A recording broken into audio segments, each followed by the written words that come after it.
একমাত্র আল্লাহর উপর অটুট বিশ্বাস থাকার কারণে একজন হজযাত্রীর জন্য দুবার বিমান অবতরণ করেন পাইলট।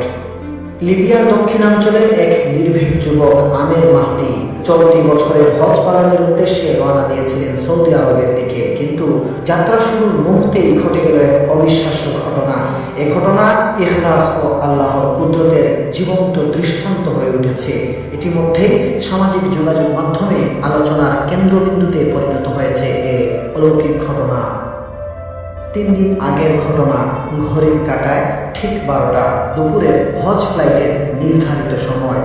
আমির ছিলেন তার দলের সর্বশেষ হাজি, যিনি মিশর হয়ে সৌদি যাওয়ার জন্য ট্রিপলি বিমানবন্দরে পৌঁছান। কিন্তু এয়ারপোর্টে পৌঁছানোর পরেই নিরাপত্তা কর্মকর্তা তাকে জানান তার পাসপোর্ট সংক্রান্ত একটি সিকিউরিটি ইস্যু দেখা দিয়েছে, যার কারণে তিনি প্লেনে উঠতে পারবেন না। বাকিরা সবাই বোর্ডিং শেষ করে প্লেনে উঠতে থাকেন, আর আমের আল্লাহর উপর বিশ্বাস করে একা বসে থাকেন অজানা এক পরিণতির অপেক্ষায়।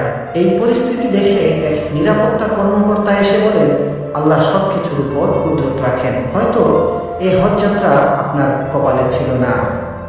কিন্তু আমের ভয় পাননি, মুখে ছিল দৃঢ় বিশ্বাস।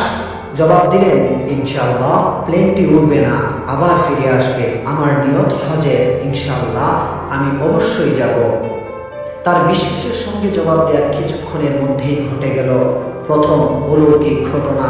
এয়ারপোর্টে ঘোষণা এলো প্লেনটিতে যান্ত্রিক ত্রুটি দেখা দিয়েছে, আর সেটি এখনই ফিরে আসছে।